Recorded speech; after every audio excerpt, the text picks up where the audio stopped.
Good morning, everyone. It's Saturday, September 26, 2015. Welcome to our Bible study, and our moderator today is Lucia. Go ahead, Lucia. Good morning. Before we get started, I just wanted to say, to share with you my experience during this Bible study research, and I just wanted to say that I was had such a reverence for God, and through the Bible and just looking, and it just, it dawned on me that with this reverence, it humbled me, and I thought, wow, this is an assignment not to be taken lightly. So I just had to share that with you guys, that it was a very special time, and I feel such an honor to be a part of this assignment. Thank you, Lucy. Hello, Barry. Great. That's a good introduction. And it, We just got started, so you can go ahead with the reading the quote from Essays. Okay. The strongest proof to my mind of the genuineness in the main of the scriptures is that the views of their writers expose them to suffering and violent death, and yet they held steadfastly to the facts which they have recorded. The scriptures are not only to be regarded as authentic, but as containing the science of being, even the truth of God and man, and yea, of soul and body.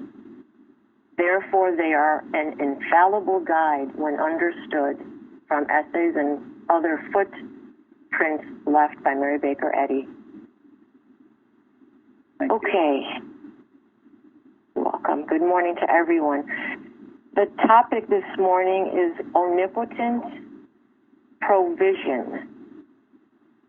And the text is from Revelation 21:1-4. Would you like Tom to read it, or do you want to read it? Or I'll read it. Revelation 21:1-4. And I saw a new heaven and a new earth. For the first heaven and the first earth were passed away, and there was no more sea. And I, John, saw the holy city, New Jerusalem, coming down from God out of heaven, prepared as a bride adorned for her husband. And I heard a great voice out of heaven saying, Behold, the tabernacle of God is with men, and he will dwell with them, and they shall be his people. And God himself shall be with them, and be their God. And God shall wipe away all tears from their eyes, and there shall be no more death, neither sorrow, nor crying, neither shall there be any more pain, for the former things are passed away. thank you. And then the first question is simply to define the word resource.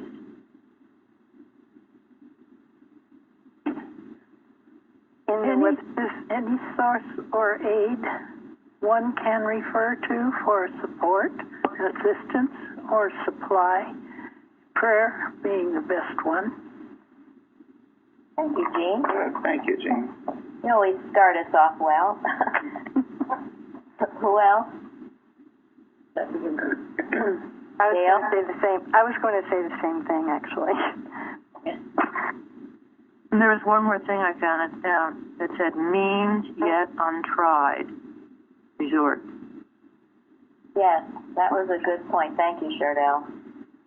Means yet untried. Something different that you haven't tried before as a source.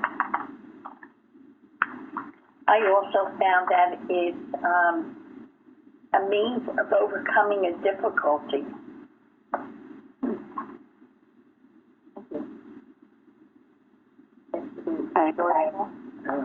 I thought it was interesting that there wasn't a large focus on material things, but rather as a means of doing, accomplishing, or whatever it was that you needed to do, which, Jean mentioned prayer being the most important thing.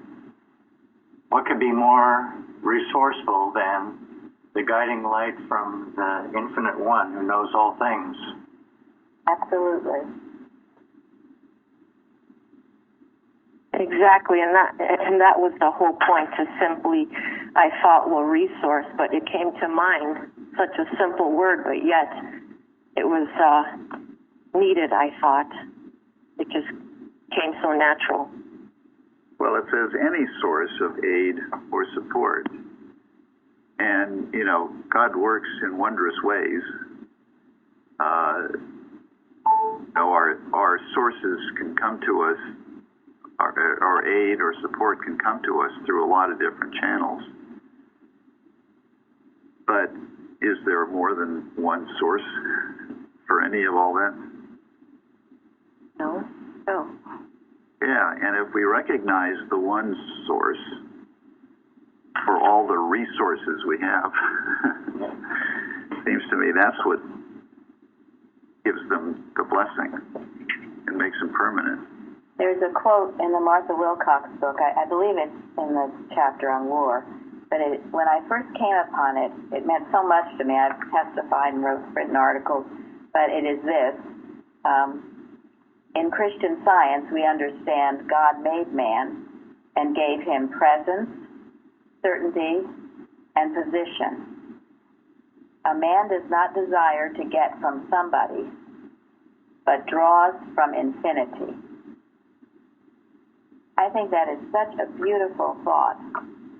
Those three things are things we all want: a presence about us, the presence of God, a presence of peace, a certainty, that we feel certain about what we're doing, that we're not hesitating or doubtful, a position, that we have a position, a place, a purpose in our life, that we're not just tossed here and fro, and then that you don't desire to get from somebody, because we always are looking to somebody to get something, whether it's our paycheck or our comfort or our doctor's report or a multitude of other things.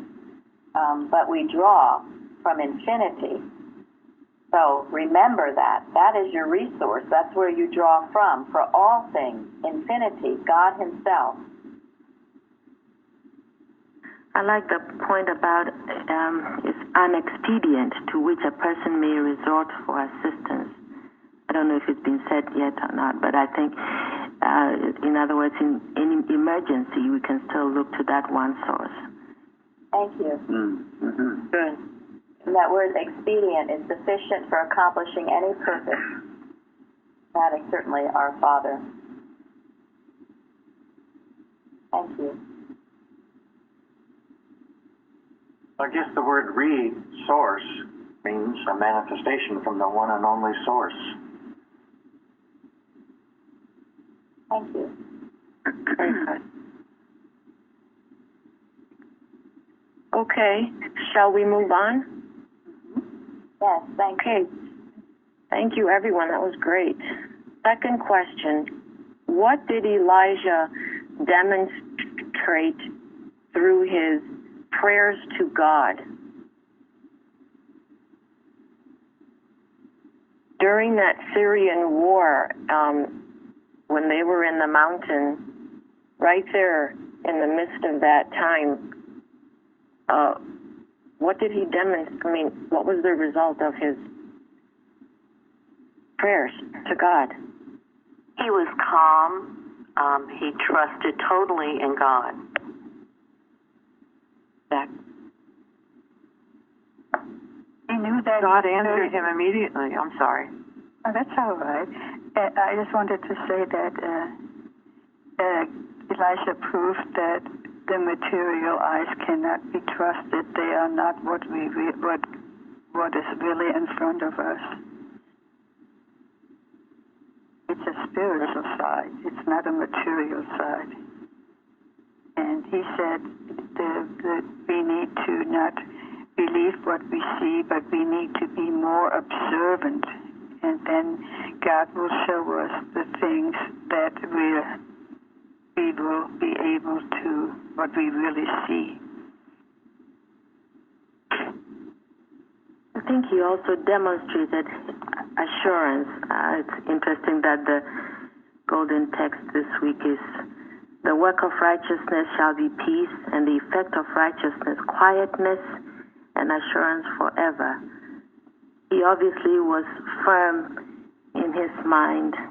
I looked up assurance anyway, and it says firm persuasion, full confidence or trust, freedom from doubt, certain expectation, the utmost certainty, firmness of mind, steadiness. And I think this is what he really demonstrated. Yes, yes. Thank you. Yes. Yeah, because what he demonstrated was pretty incredible, wasn't it? Not incredible, but was pretty profound. Because he demonstrated the reality of God good. And he also demonstrated the unreality of evil. The unreality of evil. To me, that's it. As good as it gets. Awesome. It took great spiritual vision, and just like that statement out of Essays and Footprints that we read first, it said how they held steadfastly to the facts. That's an important point, because holding steadfastly to the facts keeps you from being mesmerized. And as you do that, the reality becomes evident, as the lesson says, fixing your gaze on supernal realities. And that's what we must always do. It's just so interesting that we are still Syria is still fighting the Israelites, and it just brings it right back to where we are. True. History repeats itself until lessons are learned.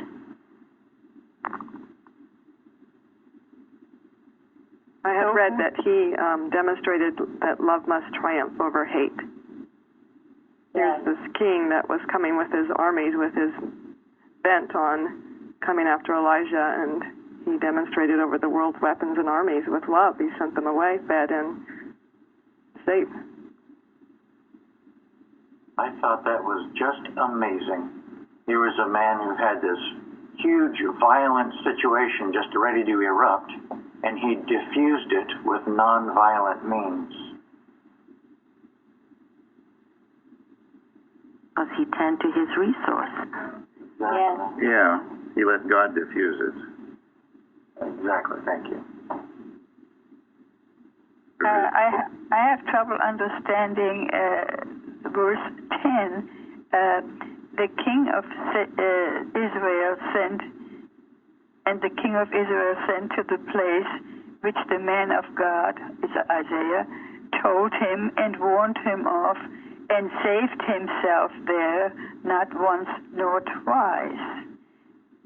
So actually, Isaiah warned him of not going to that place, and then it says he saved himself there, not once nor twice. I have trouble with that. I don't know what that means.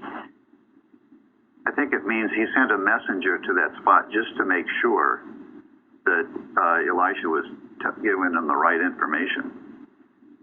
And his messenger found out that indeed the Syrian army was there waiting for him. And he realized that Elisha had saved him several times by warning him. Okay. Just the biblical language. Yeah. I think that's what was going on. I read sort of an interesting... But, what do we think of that?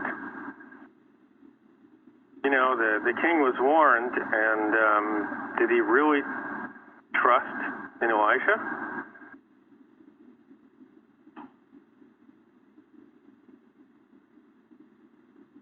Well, he trusted him enough not to go himself. just in case. That says a lot. He might have been warming up to trust. Well, that may have been done for other people as well, to prove to other people around the king that Elisha was worthy of that trust.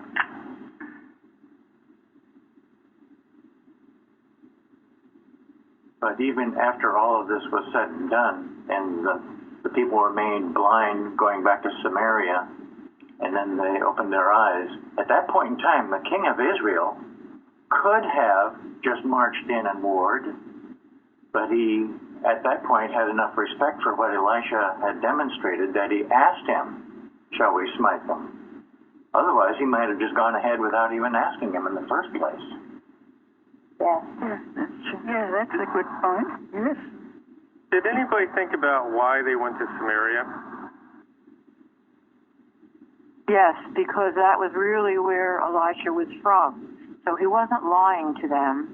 He said, come and I will show you myself. And he did.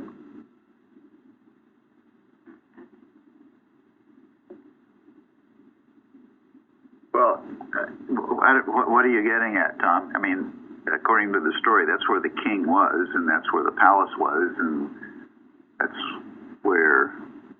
Yeah. So just making sure that we all understand that Elisha is a prophet of the northern kingdom, and that's where the king of the northern kingdom was, as opposed to going to Jerusalem. Yeah. So I was just thinking of the shock value for those soldiers. I mean, they open their eyes and, oh my gosh, they're surrounded by the enemy, and the enemy can do whatever they want with them, and yet they gave them bread and water, and they saved their lives and sent them home safely. I mean, that was a lot for them to take in. It was the moral lesson for them that God is good. And he returned, and it said those Syrian bands did not attack again after that. So does that mean we finished question 2 and we're going on to question 3? I think so. Go ahead, Bruce. That was a good point. And this wasn't the first time that Elisha did something beneficent for the so-called enemy, because in an earlier story, Naaman, he was in the Syrian army. He was a higher-up person in the Syrian army. And then he was led to come to Elisha for healing of the leprosy. And they just sent him back. And even Naaman wanted to offer him gifts. I mean, I don't want to get into Gehazi, that's another story. But love your enemies. Instructed. Yes. Do good to them that hate you. Matthew Henry says, the most glorious victory over an enemy is to turn him into a friend. Yeah.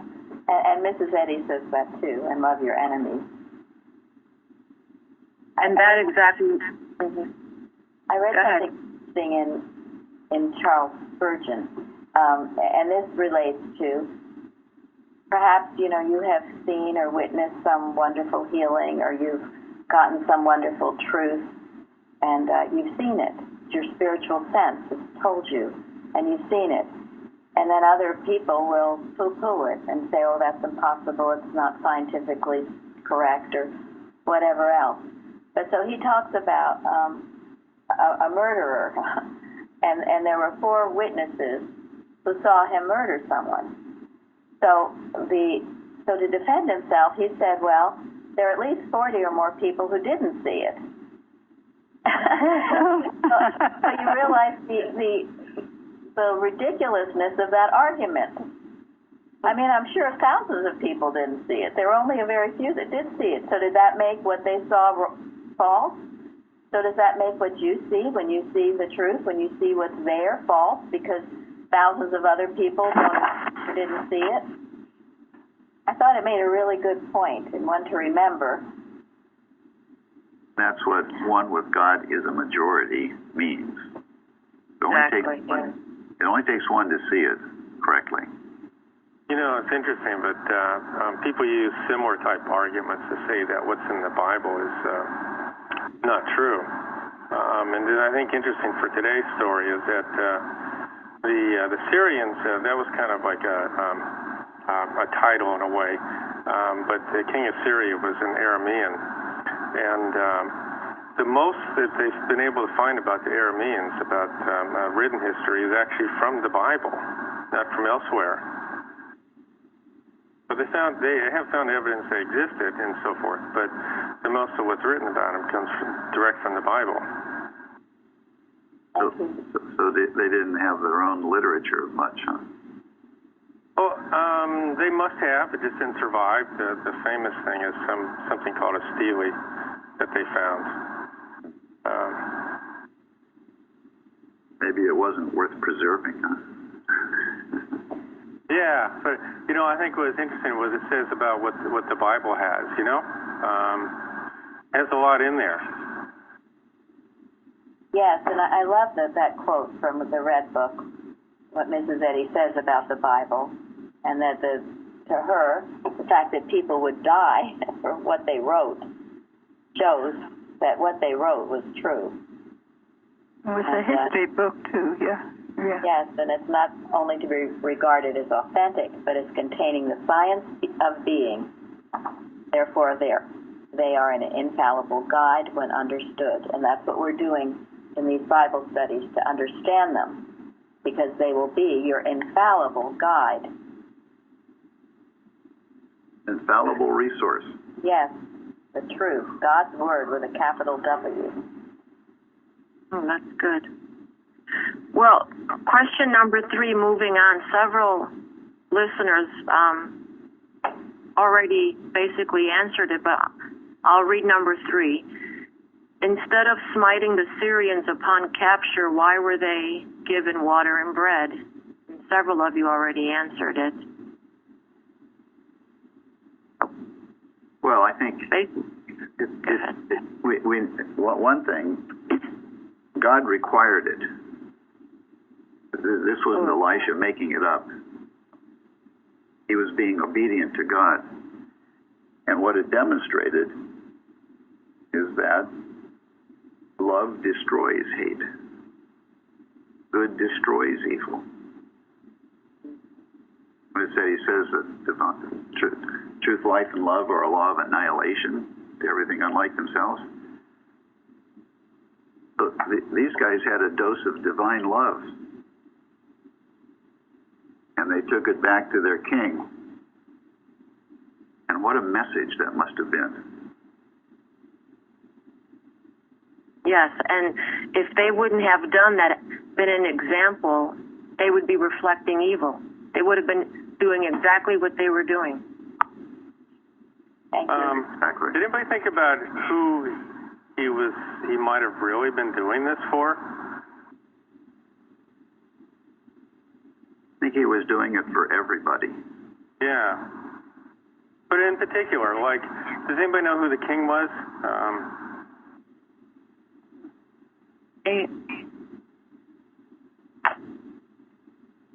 Ahab. Yeah, his son. Yeah, so Ahab was the most wicked king ever of the northern kingdom. And then his son was now king. So you have someone who grew up with a very wicked father. And, Elijah was a prophet from the northern kingdom. So, in addition to kind of showing this for the king of Syria, he was also showing the way for the king of Israel.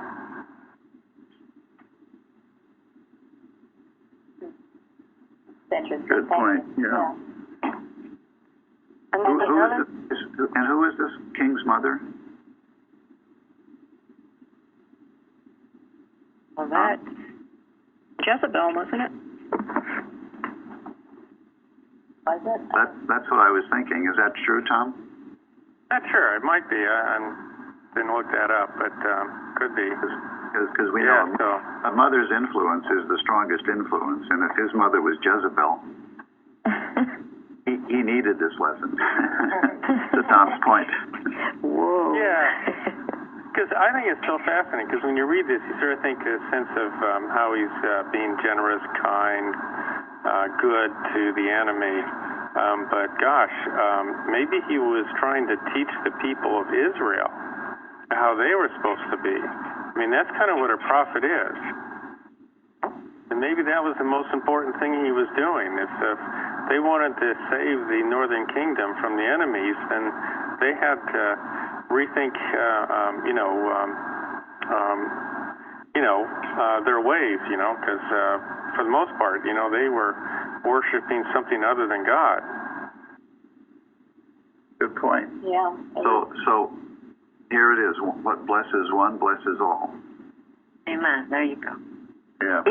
One of the things that was interesting, too, is that there was a horrendous famine going on at the time that they gave these men bread and water. And that right on the heels of all this happening, they said the Syrian bands did not attack anymore, but Syria did.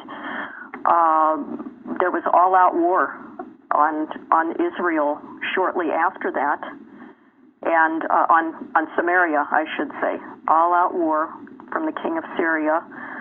So he really didn't learn a lot from that. And it was interesting that the king of Israel said that off with Elisha's head if we don't get some food right away, because they were like dying there. They were dying. And Elisha's answer to the king was, "You will be trading flour and barley at the gate of Samaria tomorrow this time," which everyone thought was absolutely impossible. But that night the Syrians heard what sounded like a thunderous noise of horses and chariots.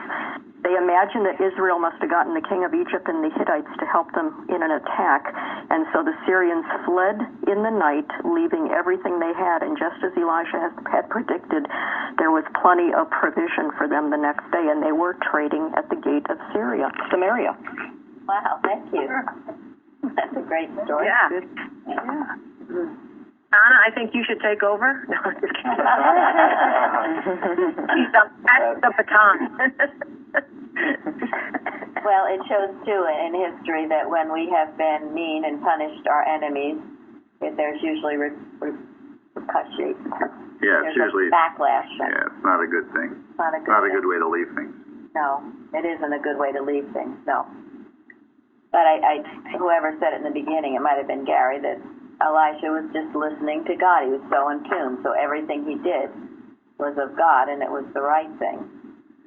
Yeah, he wasn't thinking through all this as he was doing it. Now, who do I need to make a lesson for? Yeah, right.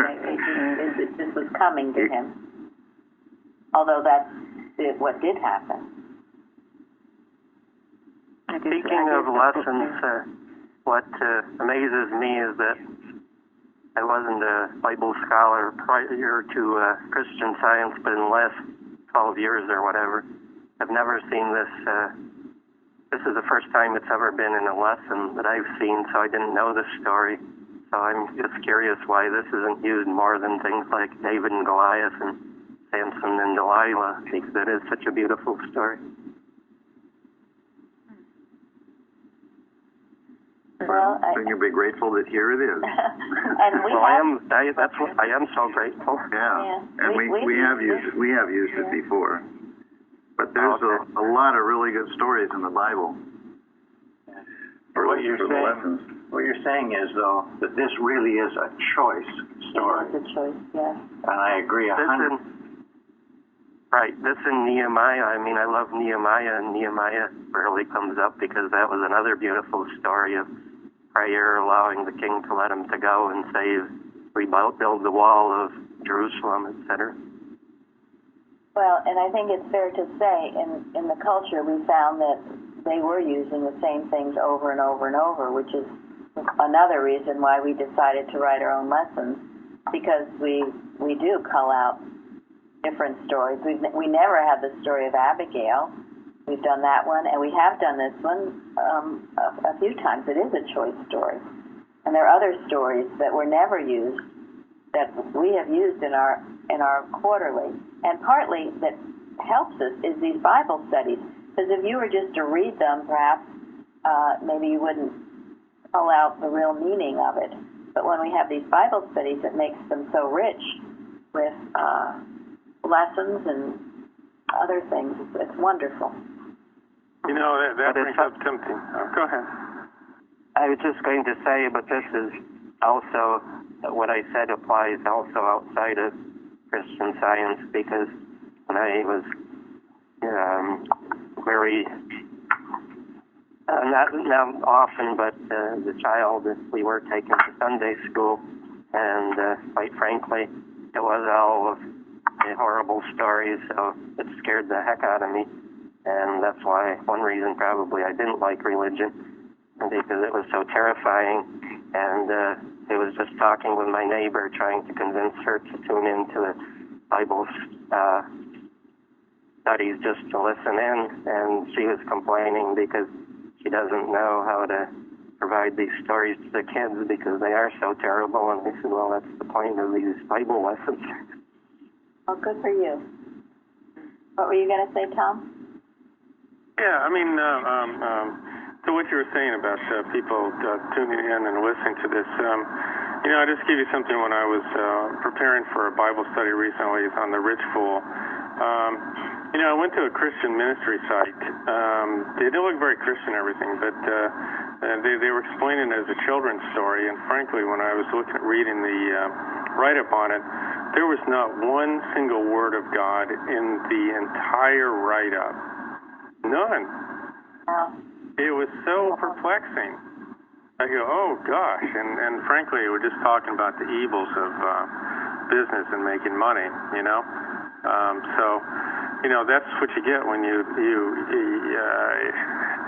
to get something out of these by dialing into our Bible studies and the round tables and joining in on our services. So, and if may I just to get a perspective, I mean, years ago I used to read the lessons from the Boston Church, and there were certain texts that was repeated over and over, and so at that time I thought, aha, I spot something in a pattern. And I started doing a study, and I thought, this is how I'm going to get wisdom, because I'm going to find the best of the best out of the Bible and the science and health. And I started compiling these things. Probably Mary could explain that better, but this wasn't the way to wisdom, is to find the things that they repeated over and over, Well, they were selling a certain message when you repeat the same things over and over and over. And it's a lack of understanding, because as we see, so many of these other stories, and some of them can seem fearsome, but when we talk about them in the Bible study, we call out the true meaning of them. And that this is why it's our infallible guide, and this is why we've got to know the Bible. This is why we have to be a spiritual organization. Somebody was telling Mary recently that I guess one of her neighbors had listened to the Pope's speech, and she remarked to whoever was talking to Mary that she did not hear the Pope refer to God once. Oh, wow. Well, this was a Catholic who was listening all day to everything. It was all global warming and socialism and all that stuff. No God in it. It was. The woman was astounded. So, anyway.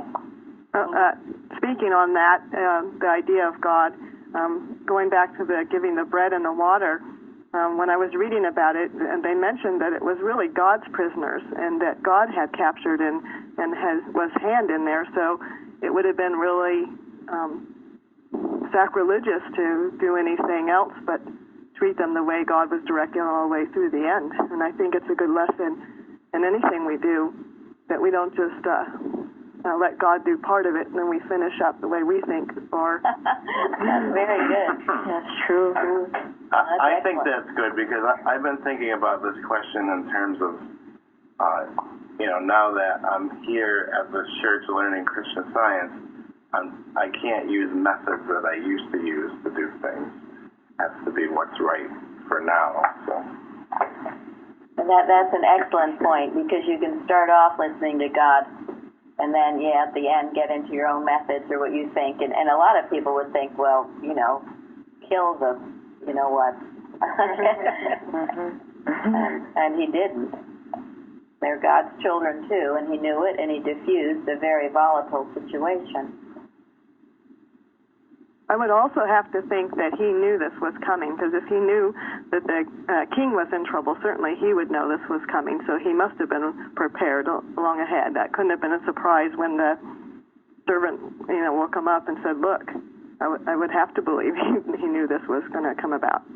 Yeah, and if he knew those things that Sana was talking about too, he was so in tune with God, he did know.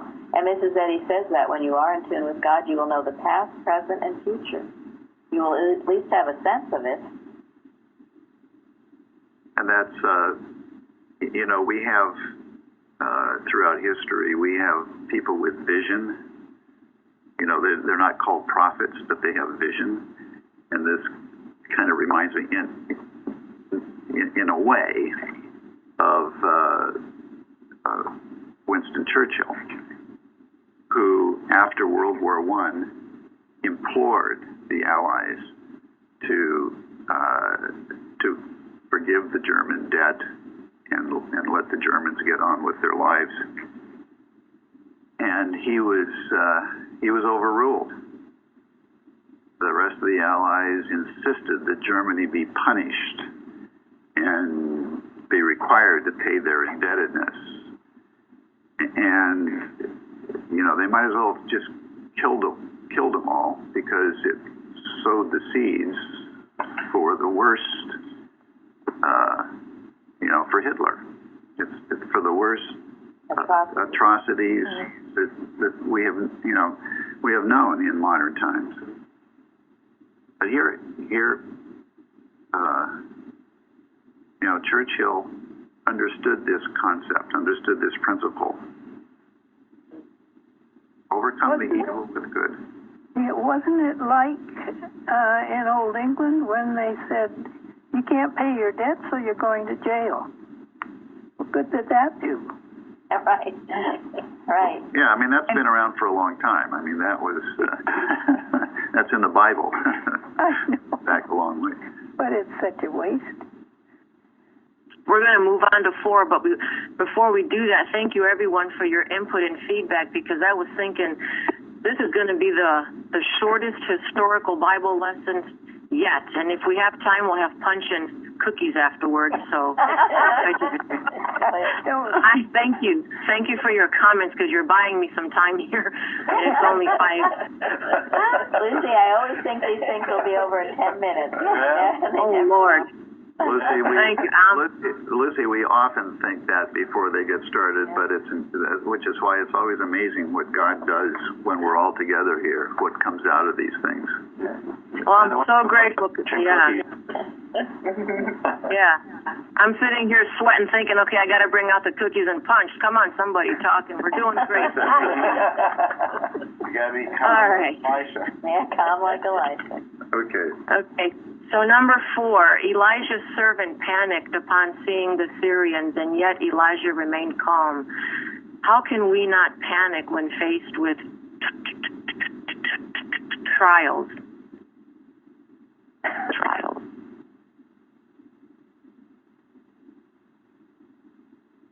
Well, I got to say, after reading this story, with everything that happened, the fact that Elisha was calm was actually the thing that impressed me the most, because in my life I've sweated over stress quite a bit, and it seems to be the thing that I'm most hard-won learning from God and Christian Science. So. It means back where your roots are. If your roots are grounded, then you're going to have confidence in God. And if, you have that seed that's on the dirt, it will be washed away in a trial. So it's where your roots are. Good, thank you. I always try to remember God has always taken care of me, and He always will. And that kind of calms me down, that I can listen for His voice. Yeah, I think that's one of the ways we can not panic, is to be grateful each day for God's provision in the little things. Because if you see God at work in your day and in just the little things, then you are feeling the power of God's love. And then when bigger things come along, You know he's there because you've been grateful for it every day. Yeah, you build on your daily experiences. And it's interesting, if you think about Elisha, he was an apprentice of whom? Elijah. Yes. He saw tremendous healing going on. And what happened when Elijah went? He had asked for a double portion of Elijah's spirit, and Elijah said he would have it if he saw him when he left, and he did. He did, along with what? Chariots of fire. He had experienced, and so this test was a collective sense of all the things that had gone before him. And maybe he was a little more afraid. I think he was. I think he was worried. Well, maybe I won't see Elijah when he goes and all of that. But he kept saying, I won't leave you. Wherever you go, I'll stay with you. He had this persistence, as Florence has been bringing out, loyalty to truth. A loyalty to truth. He would not be moved. And that's where you get, Elizabeth was saying, your roots.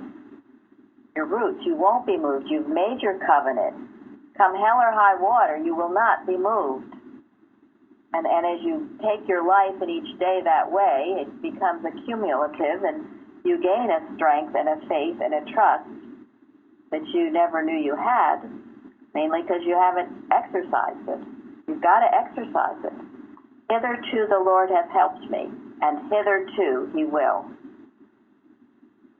And that kind of trust and faith, nobody can ever take it away from you. And no one can do it for you. You've got to do it. In the end, it's you and God. Because I often hear people say, oh, that person has so much faith, or even in this instance. Well, you can too. You've got to do it. I think with that kind of steadfastness, it was just so natural for Elisha to have compassion on his servant. When he says, open up his eyes, when his eyes were opened, that was the removal of his fear. Just think about the love that Elisha had throughout the whole story, quite frankly, but in this particular instance, you saw a lot of compassion from him. Somewhere I read that this lesson of Elijah teaches us to have concern for someone like the servant, then speak God's love to people and diminish their fear, and then you pray. Pray to God. Thank you. Certainly the compassion and the love rules out fear, because you can't be fearful and loving at the same time. Someone once said, and it's been very helpful, if ever some untoward situation happens to you, just say the words Father. Just align yourself with the fact that you have a heavenly Father that will care for you. Just as if you were a little child and some awful thing happened and you had a good and loving Father. As a little child, you might scream out, Daddy or Mommy or something. Come help me. Well, initially, start with that one.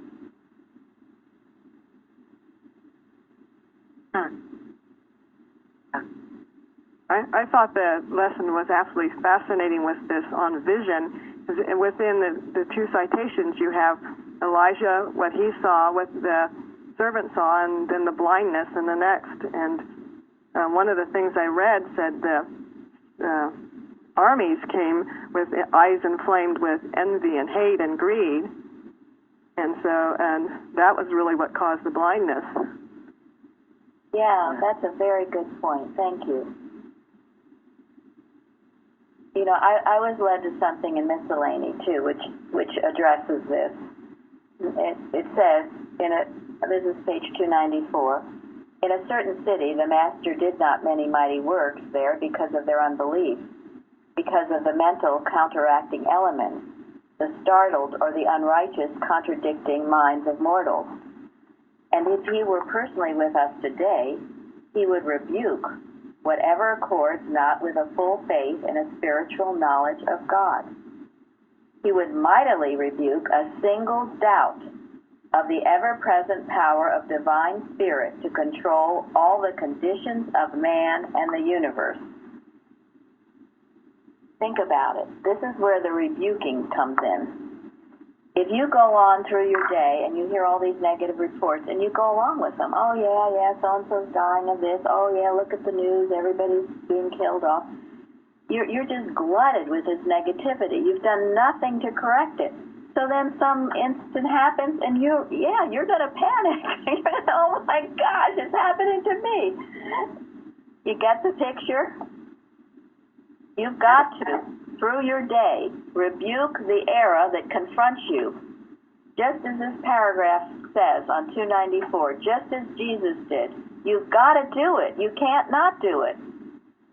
If it doesn't necessarily mean you have to go around rebuking people. Maybe sometimes you do, but not necessarily. But you've got to rebuke it in your thought, or you will be glutted with the negativity, and when a situation like this comes up, you will just lie down and roll over and play dead.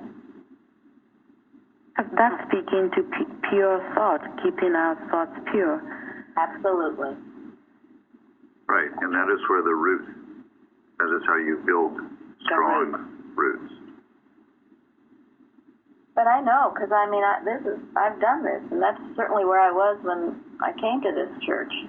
And then I wondered why I didn't have any strength or nothing was right in my life. Because I was a mush ball. I had accepted all this stuff. So a problem came up. I wasn't ready to meet it. After all, God is love. God is love. God is good. That's all I need to know. God is love. Yeah, that's all I need to know. I remember we were taught here that anytime an ambulance goes by, you handle it. You know that there's no accidents, no illness in divine mind. Anytime a fire truck goes by, there are no fires in divine mind. You handle each one, or else it's going to crop up in your life somewhere in some fashion. But we need to be on our toes all the time. And this is the alertness, and this is where, people say it's so hard. Well, honey, it's much harder to do it the other way. I've tried it. It's very, very hard. It might seem easy to let all these thoughts go unfiltered and steamroller you, but in the end, it is very hard. That's a lie of the devil to tell you it's hard. It's much easier to do it this way. I think if you consistently do it, it just becomes how you live. Absolutely. Exactly. I think that's where the watches are so important. Yes. That's okay, shall we move on? Yep, go ahead. Oh, should we move on to 5? Or was someone going to say something? As long as everybody knows how not to panic. Right. Okay, number 5. What is the means of access to the all-sufficiency of God? Prayer. Exactly. That's the one word, prayer. I don't think so. Well, let's keep going. Thank you. If God is all, why do you need access? Isn't he already there? Oh, yeah. Well, how about being obedient to what he's already telling you? I have told you. How about being grateful to him for everything that he is providing, giving you? How about purifying your motives and getting rid of selfishness? People always want things, but they want it greedily out of selfish motives. What about the one who thanks God for everything that he's done and that he is all, and you have an unselfish prayer and motive for everything? Well, maybe we mean unceasing prayer, which really includes everything you've listed. That's right. Exactly. But I was thinking also of the ones that think that happy hour might be an access to God. For the ones who go the other route, there's other access. I mean, the other is prayer for sure, but for those who don't know God. Well, happy hour is an access to something, but I don't think it's an access to God. Right, exactly. But for those who think that that's an access, it's not. Happy hour is an attempt to escape from the insufficiency of materialism. And Mrs. Eddy says that prayer doesn't change anything except it aligns you. It gets you right, gets your thought right, aligns you with it. But it should be, as was brought out, this unceasing prayer, so you don't panic. Yeah. Because you're in gear, you're ready. Yeah, because unceasing prayer would be, always having the right motives in things, desiring the right things, desiring to be true to God and all that. So I guess that's in that sense that we would be the one. This reminds me of Jesus telling us that the kingdom of God is within us. So whether we choose to tap into what's naturally ours, the resource of our God who is always near, or many people choose to just not use their God-given resource and intelligence and to run off with crazy human ideas. And I think that, probably a lot of people who do crazy things know that there's a voice speaking to them, but they just keep running away from it because God is always communicating to us. And that resource is always there, but we need to plug into it and know about it. And I feel that some people, they do, their last resort is prayer, and they do find God at the edge of a cliff. Yeah, no, thank you. That's absolutely true. People run from that voice rather than embracing it. I read an interesting story in regard to this. It was about a mother with teenage children, and it talked about MTV. I don't know a lot about it, but I guess it's very, immoral, perhaps, and it's aimed at our youth. And she said, it's almost impossible to keep the youth from all of junk that's out there. And that a CEO for MTV, an executive, said, "We don't influence our youth, we own our youth." This was a quote. Whoa. So the point of this story is that in regards to that, wouldn't it seem like chariots of all these chariots surrounding us, taking our youth, and the chariots of fire, that's what came to Elisha, to protect them, the chariots of fire. And he said, more be with us than be with them. And that must be our attitude. I don't care how prevalent all of this stuff is. I don't care what it's claiming to be. We've got the chariots of fire, the chariots of God, the angels of God, and they are far mightier. They're the only power there is. We just have to know it and exercise that divine right. So anytime you think you're overwhelmed by an enemy, you say, what we have is way, way more. One with God is a majority. Have that attitude to wipe out these beliefs. When we were doing that watch on Romanism the other night, Romanism is a system of beliefs. We are never attacking people.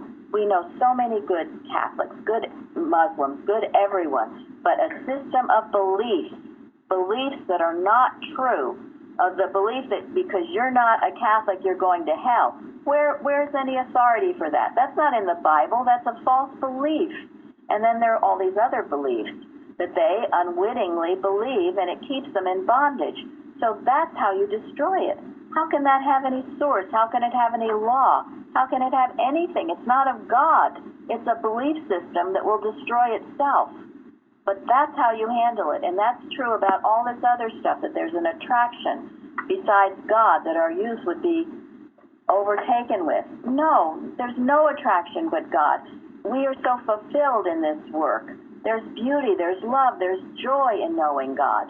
The other is a downright lie. But we've got to know it, and we've got to know we have those chariots of fire, and more be with us than with them. Oh, thank you. Thank you.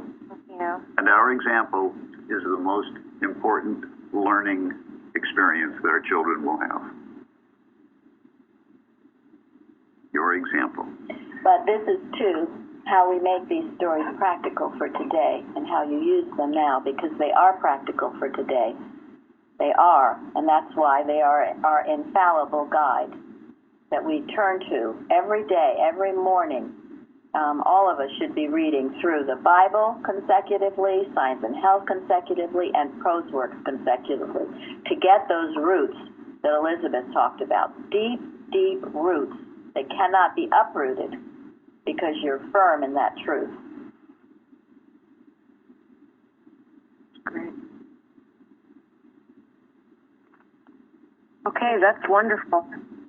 I just feel like the New Testament is so much more comforting than the Old Bible, but there are so many things in it that we need to know.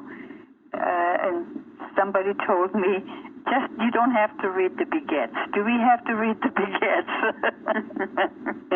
We don't. No, it's the inspired word of the Bible. The inspired word, okay. And we get that through Christian Science because we read the Bible and Science and Health. So we get so much of that. That's why I just really wanted to go back to getting the Bible. I knew I didn't have the Bible studies that I needed, because I was just reading Science and Health over and over again, which is wonderful, but I didn't get the Bible. Well, and now you have it. And now I do. Okay. And the Old Testament is full of great, invaluable lessons. Yes. But you're right. The law was given by Moses, but grace and truth were given by Jesus Christ. yeah. Well, Lucy, this was wonderful, wonderful. Thank you for stepping up. Thank you for such good questions. Yes, thank you very much. Yeah. Well, thank you, everyone. Thank you. Thank you. Thank you. Thank you. Have a great day. Yeah. You as well. You. See you tomorrow. See you tonight at the Watch. Okay. Oh, yes. See you tonight. Thank you. Later. Thank you. Goodbye.